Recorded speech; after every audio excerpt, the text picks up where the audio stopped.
Bien, bonsoir à tous, je m'appelle Alexis Creusot et ce soir je vais vous donner quelques clés pour réveiller l'artiste qui sommeille en chacun de nous. Et pour cela, vous n'aurez besoin que de vos talents de développeur iOS et accessoirement de CoreML. Alors on va parler de Neural Style Transfer. Est-ce que quelqu'un dans la salle a déjà entendu parler? Qui a déjà entendu parler de Neural Style Transfer? Deux personnes. Et bien très bien, ça fait la transition pour ma slide suivante. Qu'est-ce que le Neural Style Transfer? Alors, ou NST, hein, c'est comme ça que je vais y référer pour le reste de la présentation. Alors, simplement, le Neural Style Transfer, c'est le transfert du style d'une image source vers n'importe quel type d'image. Et cela en utilisant, vous l'aurez compris, les réseaux de neurones. Donc, une image valant mieux qu'un discours. On a ici, par exemple, en bas à gauche, notre image source, sur laquelle on a entraîné notre modèle, qui va être utilisé avec l'image du dessus, donc pour certains qui reconnaîtront, c'est le Parlement de Rennes. Et on aura au final une image du Parlement de Rennes avec le style de cette image source.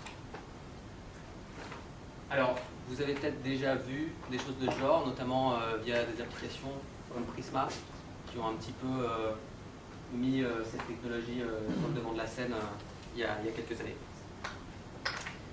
Donc, comme je vous l'ai dit plus tôt, pour réussir à faire ce genre de résultat, il faut passer par un modèle. Et donc vous allez me demander comment est-ce qu'on obtient un modèle de Neural Style Transfer. Et bien pour ça, on a deux solutions. La première, c'est tout simplement de s'équiper de son clavier et de Google et de rechercher sur la toile. Donc il va y avoir des sites comme modelzo.com, mais aussi tout simplement, par exemple sur GitHub, on va pouvoir trouver pas mal de modèles qui sont mis à disposition. Juste faire attention par contre, lorsqu'on regarde sur Internet, la licence de ce modèle. Ça va être des fois mis soit dans un README, mais aussi ça peut être mis dans les métadonnées qui sont dans le modèle la plupart du temps, notamment sur le modèle CoreML. La deuxième solution, c'est la do-it-yourself. Celle-là, elle est beaucoup plus compliquée. Il faut déjà avoir une petite maîtrise de Python et aussi avoir une machine assez puissante à disposition, car entraîner un modèle, ça demande pas mal de ressources. C'est assez intensif, notamment sur le GPU. Il va vous falloir aussi quelques connaissances de framework de machine learning, comme par exemple TensorFlow, PyTorch, ou un qui est un petit peu plus connu, Turing Create, enfin en tout cas dans l'univers Apple. Et derrière, il va éventuellement vous falloir aussi utiliser des librairies du style Onyx ou CoreML Tools qui vont vous permettre de faire de la conversion de modèle à modèle ou d'éditer certaines données des modèles que vous allez avoir. Donc une fois qu'on a ce fameux modèle, on va vouloir l'importer pour l'utiliser dans notre projet. Donc ça c'est très simple, ça se fait en une étape, un drag and drop. Donc le drag and drop, ensuite, une fois qu'on a notre modèle, alors il faut que ce soit un modèle CoreML par contre forcément, une fois qu'on drag and drop dans Xcode, ça va être très simple, Xcode va nous générer, alors tout d'abord, il va nous permettre d'accéder aux informations de ce modèle. Donc on va avoir quelques informations comme par exemple les métadonnées, il va y avoir le nom, le type de modèle, il va y avoir éventuellement la licence justement, dont je parlais un peu plus tôt. Il va y avoir aussi, assez important, ce que le modèle va attendre en entrée et ce qu'il va redonner en sortie. Donc là par exemple, on voit qu'en entrée, il va s'attendre à une image en couleur en 720 par 720. Et en sortie, il va nous donner la même chose, une image en 720 par 720. En plus de ça, Xcode va aussi nous générer une classe qui va nous permettre de s'interfacer avec notre modèle de façon assez simple. Et donc cette classe, elle va nous permettre notamment justement de passer nos données en entrée, récupérer les données en sortie après avoir fait une prédiction. Une fois qu'on a importé notre modèle, on va vouloir l'utiliser. Et donc ça, pour l'utiliser, on va utiliser justement la classe dont je vous parlais, mais il va aussi généralement avoir à faire quelques petites adaptations en s'interfaçant avec l'API Caramel. Donc par exemple réussir à faire passer les données qu'on a de notre application vers notre modèle. Donc il va falloir éventuellement convertir avec des classes qui sont mises à disposition par Caramel ou par d'autres personnes, par d'autres librairies. Faire la fameuse prédiction, et une fois qu'on aura notre résultat sorti de notre modèle, à réussir à transformer ce résultat pour pouvoir l'exploiter en fonction de nos besoins. Derrière, il va aussi éventuellement falloir penser à optimiser la façon de faire les choses, car utiliser un modèle Caramel peut être assez intensif sur le GPU et sur le CPU. Donc pour ça, on va utiliser des techniques que vous connaissez probablement donc en utilisant des différents threads. Et aussi, éventuellement, notamment comme ici, on utilise des images par exemple, de temps en temps, mettre la mémoire sur le disque plutôt que de tout garder en mémoire, si on ne veut pas que iOS kill notre application. Maintenant, on va passer à l'étape pratique, l'étape la plus sympa,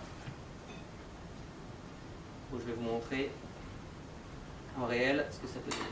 Alors, pour commencer, je vais vous montrer ce qu'on veut faire. Donc, on a une application de Neural Style Transfer sur laquelle on va vouloir justement exploiter un modèle pour avoir derrière une image stylisée. On va attendre gentiment que le simulateur se lance.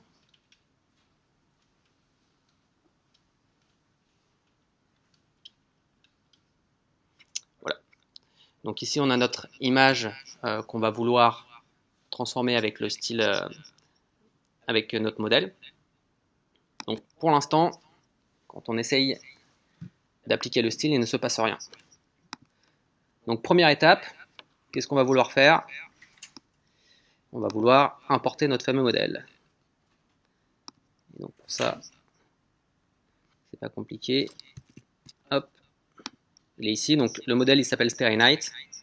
Donc c'est justement un modèle qui va nous donner un style un petit peu à la Van Gogh comme vous avez vu précédemment. Hop. Donc on finit. Donc on regarde et effectivement on va pouvoir voir que notre modèle il a bien été importé. On peut voir les informations qui y sont liées comme son nom, son type, la taille, éventuellement l'auteur, la description, etc. Les inputs et les outputs comme je vous ai montré précédemment. Et de même, on a aussi la classe qui a été générée, avec laquelle on va pouvoir s'interfacer. Maintenant, on va aller dans le cœur du sujet, qui se passe ici, dans la fonction applyNST, sur laquelle on a une image, donc qui est l'image justement que vous avez vue sur le simulateur, celle-ci, qu'on va exploiter afin d'avoir une image à la fin stylisée. Donc on a tout d'abord, on rentre dans notre fonction process. Ici on voit bien que pour l'instant, alors attendez, hop, c'est bien dans le process qu'il faut aller en fait, hop, ici. Donc voilà, ici on va faire en sorte de mettre sur d'appliquer le modèle. Donc tout d'abord, la première chose à faire éventuellement, c'est de l'importer.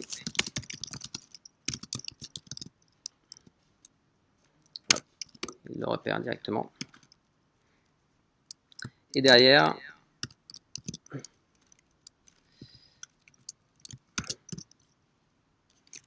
hop.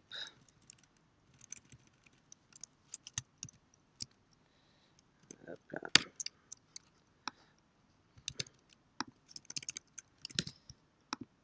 On va commencer à exploiter ce fameux modèle. Alors la première chose à faire, puisqu'on a notre image en entrée, ça va être de redimensionner cette image pour pouvoir la voir en 720 par 720, parce que c'est ça qu'attend notre modèle. On va dire la traçade d'image. Et ça tombe bien.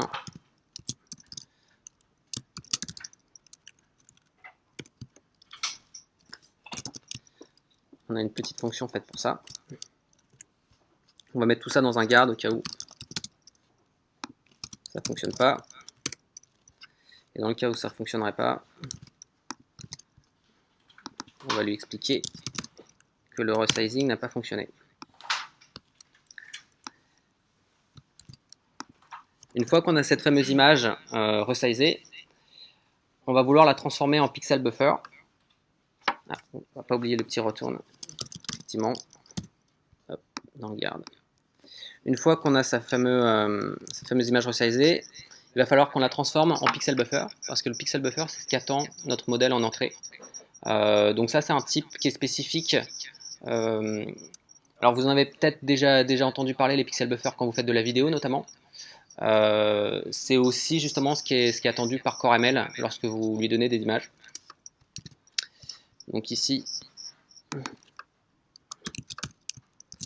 va transformer ça.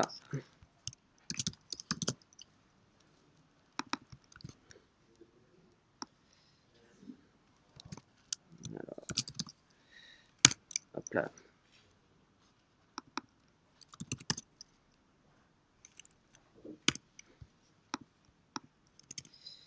Et là ensuite, on arrive dans le vif du sujet, qui est le passage par le fameux modèle, donc la fameuse prédiction qu'on va vouloir. Et donc, cette prédiction, elle va nous donner un output.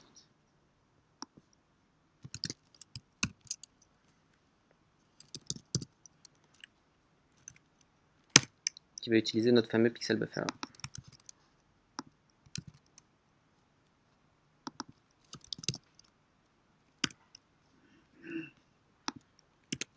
Donc une fois qu'on a cet output, on va vouloir, alors, hop, il n'est pas très content, c'est parce qu'il faut un try.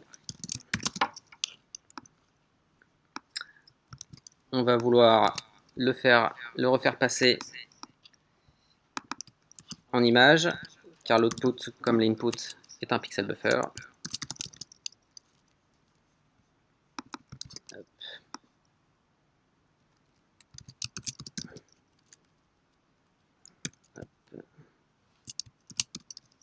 Alors, il faut passer.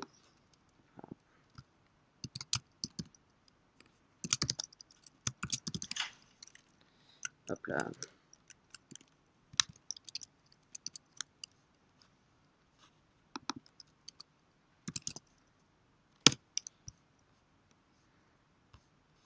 Et donc à la fin, en théorie, on peut passer ça à notre fonction de complétion qui va nous afficher cet output. Alors ça, c'est pas une erreur. On va lui mettre l'autre petite image.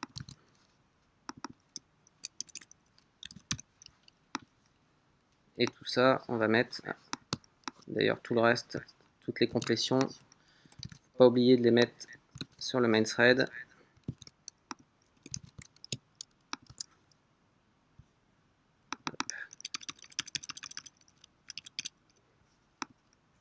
Alors, normalement voilà, on n'a plus d'erreur. On va juste mettre tout comme il faut.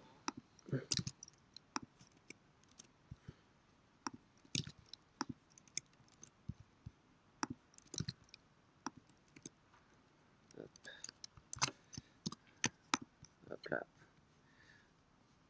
Donc voilà, on a notre fonction qui a été implémentée. On va pouvoir tester en temps réel si tout fonctionne.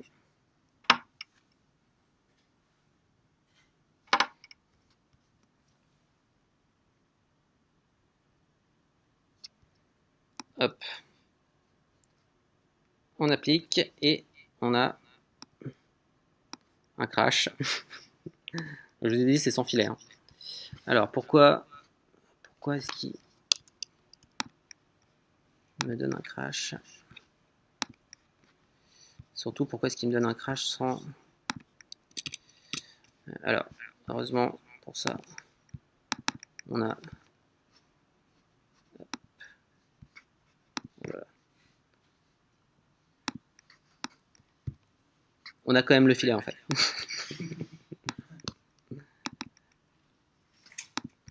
Hop. Alors, je sais pas pourquoi il voulait pas. Et bref, en gros, on va juste enlever ça pour montrer ce que ça c'était censé faire.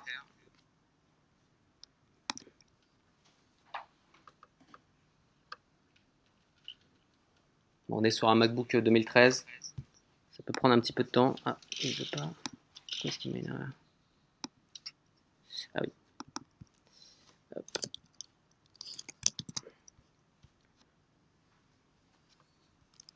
Je crois qu'on va mettre directement le... Ouais, c'est bon.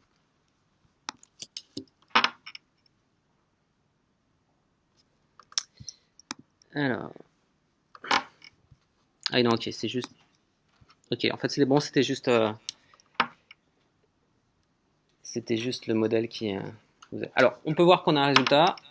La seule petite, le seul petit problème, c'est qu'on n'a pas le resizing qui s'est fait comme il fallait. Et c'était tout simplement parce que l'output, c'est pareil, il ne faut pas oublier de resizer au final, puisqu'on récupère un output qui est en 720 par 720. Donc là, si on refait, en théorie, ça va être la même, mais resizer exactement comme il faut. Et on a donc notre image stylisée. Voilà, merci.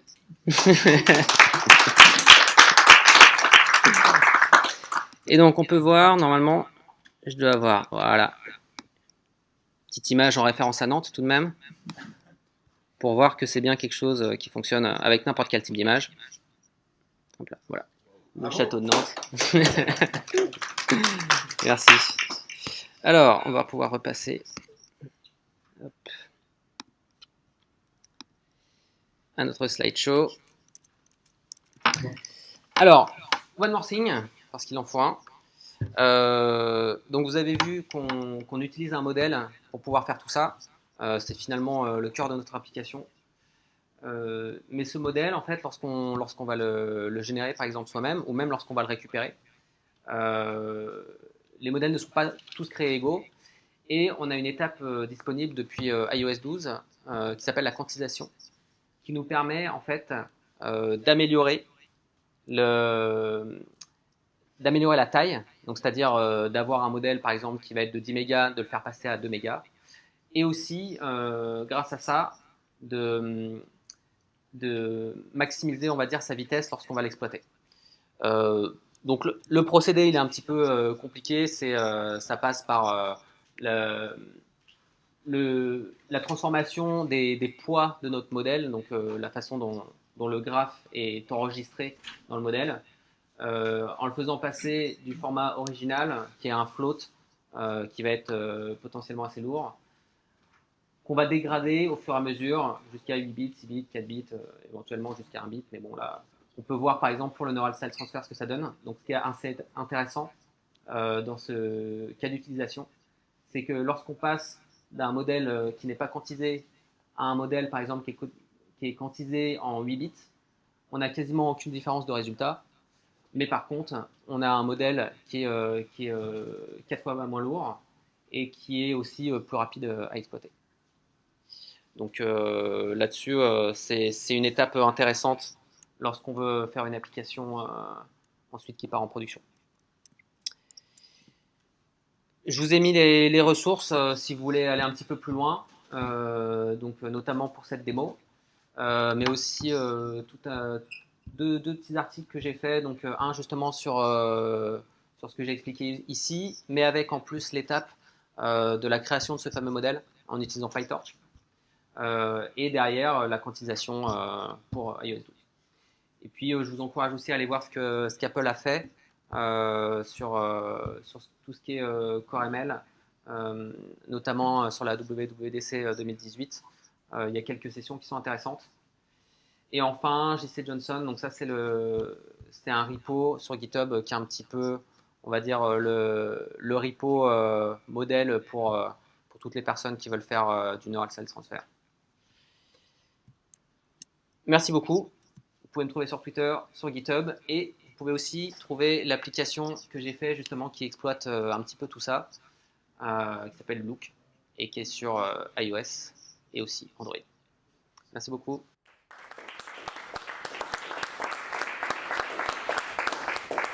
Et merci en passant à David pour l'invitation et à Seios pour nous recevoir. Est-ce qu'il y a des questions? Ouais, si vous avez des questions. Donc là, en fait, on s'est basé sur une peinture, c'est Van Gogh, c'est ça, je crois? Ouais, pour transformer l'image. Mais on s'est basé sur une peinture. Donc comment le modèle a été entraîné? Il est entraîné avec une peinture, mais il n'a pas été entraîné avec 15 000 images, vu qu'il y a une Alors, seule. si justement, il est entraîné avec donc l'image de style, et derrière plein d'autres images sur lesquelles en fait on va faire plusieurs passes, on va vraiment itérer. Et en fait, on va avoir ce qu'on appelle des différents layers, donc notamment un layer d'activation, sur lequel on va définir ce qui pour nous est un style qui correspond. Donc on va avoir deux choses qu'on va vérifier. On va voir si on a bien le style qui a été adapté, mais aussi si on a bien préservé le contenu qu'on avait à la base. Donc pour ça, ça va être en fait un petit algorithme qui va regarder un petit peu les motifs qu'on trouve dans l'image et qui va donner des poids sur cette fameuse préservation du contenu et du style. Et donc en fait, chaque itération va appliquer le graphe sur toutes ces images, va appliquer cette couche d'activation et au fur et à mesure améliorer le résultat pour avoir le plus possible, on va dire, quelque chose qui correspond au style de l'image source tout en préservant le contenu de l'image cible. Mais alors les images qui sont mises en entrée, elles ont été elles-mêmes générées? Toutes les images, on va dire, pour l'entraînement du modèle, elles ont été récupérées sur une base de données, sur une banque de données, en fait, je ne me souviens plus exactement du nom, mais en gros qui donne tout un paquet d'images sur lequel on peut entraîner, notamment pour tout ce qui est machine learning. C'est aussi le même genre d'image qu'on va utiliser lorsqu'on souhaite entraîner un modèle pour faire de la détection de formes ou de types d'objets, etc. Parce que c'est des images qui sont taguées, sur lesquelles ils vont dire, par exemple, ici on a une banane entre telle et telle coordonnée.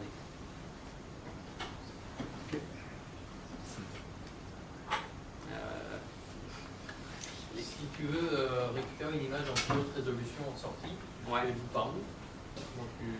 Alors, ça j'ai essayé et en fait ça fonctionne pas très bien parce que on a en fait les bords qui coïncident pas ensuite. Donc on a vraiment l'impression d'avoir une image un peu quadrillée. Là en fait, si on veut avoir des résolutions différentes, on est obligé, en tout cas si le modèle, on veut qu'il nous donne des résolutions différentes, il faut avoir un graphe qui nous le permette. Et là en l'occurrence, vu que le graphe qu'on entraîne utilise un graphe de base qui s'appelle BGG16, c'est un graphe spécifique qui prend vraiment que du 720 par 720, donc on n'a pas trop le choix. Donc ce qu'on fait en fait tout simplement, là on fait du downsampling et du upsampling sur tout le parcours pour pouvoir faire ça. Voilà, dernière petite question. Ouais, c'était sur la quantisation en fait. Ouais. Dans ta démo, du coup, j'ai regardé que tu avais un modèle Vivit, c'est ça, hein, qui faisait 1,7 mégas. Yes. Et juste en non quantisé, tu te rappelles de la taille? C'est 6,7, quelque chose comme ça. D'accord, bon, c'est déjà pas énorme de base. Ouais. Non, c'est pas. Ça marche. C'est pas énorme, mais en l'occurrence, par exemple, dans l'application que j'ai fait qui utilise ça, il y a un peu plus d'une vingtaine de modèles. Donc c'est ça qui fait que finalement, quand on multiplie ensuite, ça devient intéressant de diminuer la taille de tous les modèles qu'on peut. Et du coup, sur ton app, tu es iOS 12 seulement ou tu gères la rétrocompatibilité? Alors, je crois que ça fonctionne. Si je me souviens bien, c'est rétrocompatible en fait, une fois qu'on a quantisé. À vérifier. Yes. Je crois que oui. Je crois que oui aussi, mais à revérifier. Je crois que c'est tout. Écoutez, merci beaucoup. Je vais laisser la place au suivant.